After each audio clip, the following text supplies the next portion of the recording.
Hello and welcome to this week's IG Live. Today I am thrilled to be talking to author E. Charlton-Trujillo.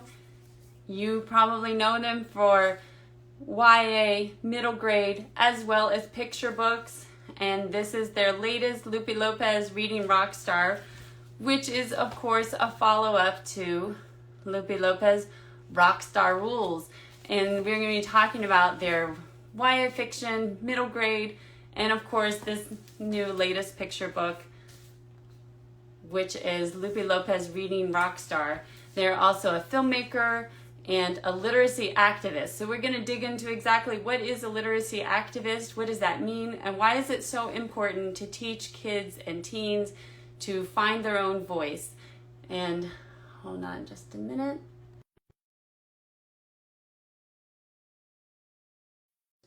Film it so that it really looks good on YouTube later. Hold on, I'm just getting them on here. Hello. Hello, how are you? Good. How are you doing? I'm good. Thank you so much for joining us today. I'm so excited to talk with you. Absolutely, same. Well, why don't we jump right in and you can tell us a little bit about yourself and what was your journey into becoming an author? Wow, so my journey is a lot different, I think, than most people. I started, obviously as a kid, I really wanted to be a creative. I dreamed of being a filmmaker. I dreamed of, being a writer. And I also dreamed of being the drummer for the band Kiss. So those were literally my hashtag goals by the age of 4. And so, but that journey, growing up in a really small community and not having access to books and not having access to creative mentorship, for a long time, it wasn't like a linear way towards publishing. And then I had an opportunity, thanks to another author named Pat Zietlow, who said, listen, I dare you to write a book. And I said, okay, I'll accept your dare. And so that's when I wrote my first novel, Prizefighter and casa. And I literally wrote it in 2 months. I did it on a dare. And in less than 8 months, I won the Delacorte Del Yearling Award through Penguin. And then all of a sudden I went from being a filmmaker and a playwright and a poet to now being an author for young people. And I had no idea what that meant at the time. I was completely naive. And, but now, looking back, it's like I had no idea that would pave the way for me to really find the kind of stories I wanted to tell and the kind of journey I wanted to go on with young people. It took some time, but once I really got comfortable in that, and I said, wow, this is the best gig in the world, is working with young people and empowering them to tell their stories. So that's kind of how I got into this. That's amazing. And I love that you do it through all these different media, like whether it's books or films or whatever. And I also think it's interesting that you write for these really different age groups. You've got YA, you've got middle grade, now you have picture books. So how do you approach your subject differently with those different age groups? Being an author and in all of these sort of different forms of media, I think something I try to do is I like to keep my ear to the ground as much as I can, right? And listen to young people, listen to where they are. And also, as a reluctant reader, I've become a better reader. And so now I do, there's always this thing that Pat Zietlow Miller, who I have co-written with, we talk about, we would get on the phone and we would FaceTime each other with picture books and read them to one another. And is this to really understand story and not just story that's America's story, but look at other cultures and how are people talking about story? Not to steal or take, but to learn and grow. And I think that when I'm writing, whether it's, picture book, middle grade, YA, what I'm thinking about is really, I'm thinking about the story that I'm really feeling called to tell and recognizing within the structure or parameters by which I might tell that. There's some things I wouldn't say in a picture book for really little kids that I would feel comfortable in a picture book for, say, let's 8 and up, right? And so, the book on the Tulsa Massacre is a great example of talking about really hard topics, right? But with younger people. And so I think a big part of that has been just recognizing what is the story I'm going to tell that story, and then let the agent and the market and all of that work out where that belongs. Because if I'm thinking about where it belongs too much, I think I get in my head too much, if that makes any sense. So you don't start off thinking, okay, this is for this age group. You just tell the story the way you want it to, and then kind of let other people figure out where that. On average, I mean, you know, you get a feeling, obviously, after a while, you get a feeling. And if you're doing your work to really study the form, like picture books, for instance, if you're really studying that form and looking at those books and doing that work, you get the feeling like this is going to fall more towards, you know, 4 to 6, right? You just get a feeling for it because you've read enough, you've listened enough, and you can tell by the way the language is put together, way you're assembling the words, and also topic, right? Sometimes as well. But yeah, I think there's a point where, you know, you kind of have to, you know, you get a sense like, is this upper middle grade? I don't know. I mean, probably, but then you have to surrender that there are also people who are professionally working in the market, who are studying education and how education works, and say, let them help guide you, right? But sure, there are, you know, you get a sense of it, but at some point you kind of go, I can't sit here and say it has to fit this, this, and this, because at some point then we've removed that organicness of telling narrative. And not every culture, as you know, tells narrative in the same way, you know? Right. So. No, that's a great point. And speaking of narrative, so I have to talk about, and you have it right there behind me too, your latest book. And this book is all about encouraging kids to try new things, even if they make mistakes. Here she's learning how to read, right? And she gets embarrassed because she doesn't, you know, she doesn't really know how to do it as well as some of the other kids in the class, and so on. What do you hope that kids take away from this book? I mean, I love Lupe. Let's be honest. Like, I'm in a competency romance with her. She's so awesome. And maybe it's because part of her is a part of me, right? You know, some of it is pulled from my own childhood. And I think in talking about this one, Pat and I had really great conversations about, you know, we didn't want to write a book that looked only at, like, we really were like, do we write about dyslexia? Do we write about this? How do we approach it, right? And yeah, I know there's pictures of me where I look so much like her. Although that Joe totally put that on it. It's his mom as a child, Joe Cepeda, who created her. But but what we really decided is that we wanted kids to come away with the sense that whatever your challenge is, right? Like whether it's, in this case, it's reading. So if you're having challenges, there's no, you know, not every kid learns the same way. And sometimes we don't just have an insta experience. And you might be really good at drumming like Lupe, and then you realize maybe you're good at pronouncing words, but when you have to assemble them together, maybe there's some sort of breakdown in how that works. And we sat with educators and we talked with educators, with these wonderful educators in Chico, California, who gave me so much time. And they were like kinder, first, second, and third. And to look at the emotional growth of young people, right? There's a lot that happens from kinder to first, and that's what happens to Lupe. She goes from the first book into, you know, kinder to first. You want to look at the emotional growth. You want to look at where their friendships and relationships are, and also how do kids learn to read, right? And what are some of the challenges aside from something like dyslexia? Like, I struggle with dyslexia, but that's not the only reason why, you know, people have challenges. And I think the universal theme is that we all face challenges in different ways. And I want young kids to know whatever your challenge is, you know, just keep working at it, keep trying at it, and don't feel shame if you don't get it right out the gate. Shame offers you nothing. It offers them nothing, right? It doesn't celebrate them. We want to celebrate them, right? And so I think, you know, Lupe being who she is and facing a challenge and having to overcome that in her own way, right, is just a signal to young people that do it in your way and in your time, and you're going to get there. Just hang in there, you know? Yeah, I love that message. And I love, one of the things I love about it is she connects it to something that's really important to her, which is music. Right. You know, that you tie it back into, oh, but reading's like music. And so, like you said, she's learning how to do it in her own way, which is such a great message for kids. And speaking of which, so you describe yourself as a literacy activist. What exactly does that mean, and why is that so important to you? Yeah. So as I was saying earlier, growing up in a town that was an absolute book desert, and the limited books we had really wasn't reflecting my own experience, right? And so I felt like a sense of loneliness around story. And I think it was a real appreciation as I got older and traveling around and looking at other communities and realizing that that's not an anomaly. There are communities in cities, it's not just rural areas, you know, where books are not always readily available, or books that reflect certain experiences. And so I thought it was important. One is the access to books. And so I have a nonprofit called Never Count It Out. We're tiny, but we're mighty.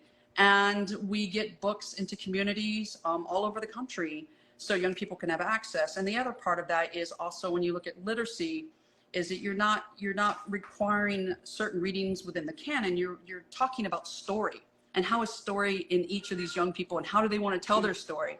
And some of that story is, you know, whether they're telling it in poetry or verse or through lyrics or, you know, whatever, you know, and story through images. And so literacy for me, yes, is the written word, but it's also, and it's going to young people and saying, I recognize that you have a story, and you have a story that you want to tell right now.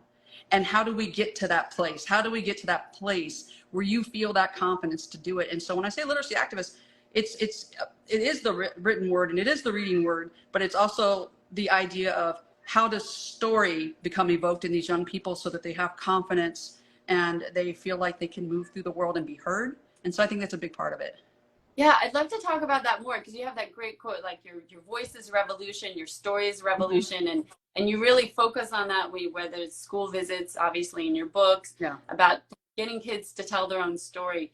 And you talk about how empowering that is for them to know that their story matters. Could you talk about that a little more? Yeah, you know, back in 2013, you know, I went on this travel across America with absolutely no money, and worked with the young people everywhere, from traditional to alternative schools, to juvenile detention centers, to libraries, to, you know, unhoused facilities, and sitting with young people and being in conversation with them. And, you know, a book tour, traditionally you would go out and you sign books. And I was really interested in, well, what if I go out and I say to young people, your story matters now? Like, what would happen? And in doing that, having that experience with them and realizing the power of that, and we filmed it in a very low budget film called At Risk Summer. And then the next step was to show that, go back and show it to all those young people who were part of it. I mean, we didn't have a big crew. We literally said, okay, you're the camera person, you're the microphone person today. Here's how this works. If you shake it, it looks like this old film called The Blair Witch Project. You don't want to do that. But giving them the autonomy and the ownership of that moment, and giving them credit in the film, of course, and then saying, okay, now I'm going to take it back to these communities. And some of these communities, these kids, they were thought of as the worst kinds of kids. These are you go to this school, these kids are going to shank you, right? They're going to beat you up if you go in there and talk to them about story. Some of those programs were the single best communities I've been in to this day. And the level of pride that they had when I came and we showed the film, I'll never forget. There was this wonderful school called Fairview in Chico, California. And we pulled up, remember, this is the community, this is the one where you're going to get shamed. All these bad things are going to happen to you. We pulled up to show the film, and you had kids out there who were saying, oh, are you here to see the movie? We're going to have you park. I mean, you were like, what? They were out there directing traffic. The auditorium was packed from the front to the back. Parents, superintendents, all these people came. And the pride that they felt when they saw their classmates on the screen and recognized that someone saw them, there's no way to talk about it not for me to get choked up, because I saw there is that these were the kids that people wanted to throw away. And I said, no, they have so much more to say. And that's, I think, the power of it for me. And whether it's, you know, kids who are an alternative or kids who are in prep school, everywhere you go, kids want to be heard. And I think so often they feel shut down and they feel like they don't have that opportunity. And we need more of that. We need more of that opportunity to listen to young people and to let them share the things that they love, the things that they dislike, the things that make them mad, the things that make them passionate, because that's how we're going to move towards, you know, I always say that when you activate imagination, you activate innovation. And whether a young person wants to go on that journey and say, well, I don't want to be a writer, I don't want to draw art, I don't want to make movies, that's fine. What do you want to do? Well, I want to build rockets. Great. How did we imagine rockets, right? We had to think of something to create it, right? And anytime you're catalyzing that, you know, imagination, you are moving towards innovation. And that's how I look at literacy. That's how I look at story. And it doesn't matter to me where you are, you get to determine where you're going, right? Right. So, yeah. I'm sorry, I get so excited. I love it. This is so amazing to hear about, and to hear the stories of those kids and the pride they take in seeing their stories up on screen. And like you said, I mean, people telling them that they matter. And another piece of that, just to segue back to your books, is about representation. Yeah. You know, as kids see like body positivity, representation of Latinx characters, you know, all of this in the books. How do you see that kind of helping that whole process of letting kids know that they matter and their story matters? It's everything. I cannot say it enough. A story just popped to mind is that Pat and I were signing at Book People in Austin, Texas, which is a bookstore. And a fellow author came in, and she had driven, oh my God, like 40 minutes to come. I was so grateful. But of course, she came in right at the tail, and she had told me how much the book meant to her daughter, right? And so I had brought a pair of sunglasses to give to her daughter because she had said how much it had meant. And her daughter came in, I mean, she's just beaming with joy and wonder and beauty. But you would think, you know, most people think it's like, well, she must have really identified with Lupe's character. But the thing is she identified with one of the background characters. She's not even primary to the story. She's not even primary, but she's a beautiful African-American or Black, however people choose to identify, child. And that's the child. She goes, look, I'm in the story.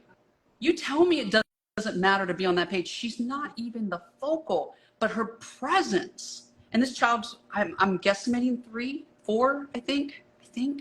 And I mean, my heart just exploded because it was so important to me that when I did move to picture books, you know, because I had done middle grade and I'd done YA, I'd done anthologies and short fiction, but to move to picture books, it was so important that we represent the world we know and the world we can imagine. Mm-hmm. And that's what that was. And when that moment happened, like, I mean, when I first found out, it was like, I remember I cried because it moved my heart so much that it wasn't primary. It wasn't the focal point. And I think to myself, how that can reverb out, right? In so many different ways. And so does it matter? Absolutely, unequivocally, it matters. And that's one story. There's so many stories I don't even know, right, that happen for so many of my colleagues with their different books, you know? Yeah, and like you said, even when it's not the focal point, yes. I mean, you're talking about somebody who is not the main character, or like one of the things I love about Lupe Lopez, it doesn't even really address that, like her ethnicity or, mm-hmm. you know, Spanish is kind of sprinkled in, but you kind of pick it up by people's names. Right. Or by little things that said, but it's not the focal point of the story, and yet still it's obviously it's there, and there is that representation, which is wonderful to have as a, in the case of Lupe, the main character, or in the background characters. I mean, it's just so pervasive in the book. It's exciting, and it's a beautiful time to keep celebrating that. I know that we're in a time where sometimes these ideas are challenged, and I'm not going to go down that road other than to say that I celebrate everyone who is continuing to do the work to put these kinds of stories in the hands of young people. And there are many people doing that, and they're authors and they're publishers and they're librarians. Mm-hmm. And even a group like yours who's having this, you know, celebration to let me be on this opportunity. And it's like, it matters to young people, because if we're going to evolve and start to celebrate and create more inclusive spaces and more equitable spaces, it begins with looking at one another and seeing one another, right? And to really celebrate that. And so, yeah, it's going to picture book has been a beautiful thing. I'm not staying there, but I'm you know, I'm moving between, but it's like, it's not official, but there may be not officially more coming from Lupe. Mm-hmm. Though I will say officially, unofficially, wink, wink. And so her story is not over. And I just love that gets to happen, you know, right. That she gets to grow, you know, and she's growing with her readers. So, love that. Well, we look forward to that because we love these books. But you say you're also going between. Does that mean you have some middle grade or YA books in the works? I do. I have a graphic novel. I have a couple more picture books. And I'm moving into graphic novel. It was inevitable. I'm a filmmaker. It was inevitable. And I have a YA and I have 2 middle grades. And so I'm feeling really good about that. You're busy.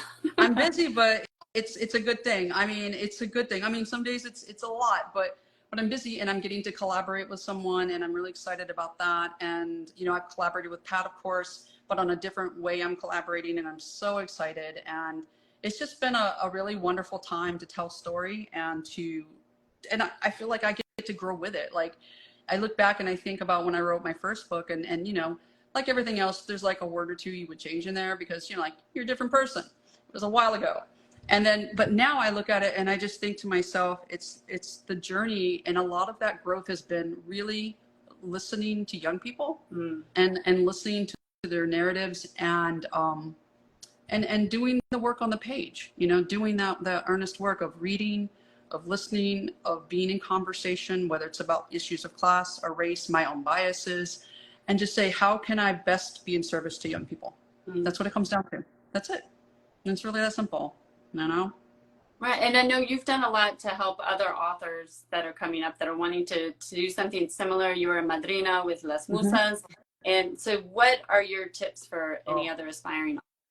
Oh, wow. My tips. I mean, working with Anna was amazing. She was the first one I worked with there, and she went on to get published like almost immediately. I was so proud and happy for her. Her book's coming out next year. Um, I think tips wise, though, I would say write to your passion, write to the thing that will get you so excited, because for the days when it's harder, you need to have that fire. And I'm a big believer that if you struggle with staying in the emotion of your story, is to really build soundtracks. So to bring you back, whether it's a music for a character, or music for a chapter, or music for the, like an overarching theme for the book, to bring you back to that feeling, because a novel doesn't get typically written in a day.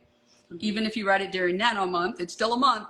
And to bring you back, and especially for revision, I am a hardcore believer that novels are made in revision. Short stories are made in revision, poetry, whatever you create is made in revision. And whether that's just minors, pieces, but revision is for me where the story is really born. And so I think I would say that to new writers, is to write to your passion, write to what you have to say, that you cannot rest unless you say it. Say that, and plan to revise it. Well, I love it. Thank you for your tips and for spending time with us. I know Yeah. you're busy, so we appreciate it, and we appreciate all that you do. And for anybody that's just joining us, this is going to be up on Instagram in a few minutes, and later will happen on our YouTube channel. Thank you so much. Thank you. I'm so grateful. Have a wonderful day. Thanks. Take care, everyone. Bye, everybody. Bye-bye.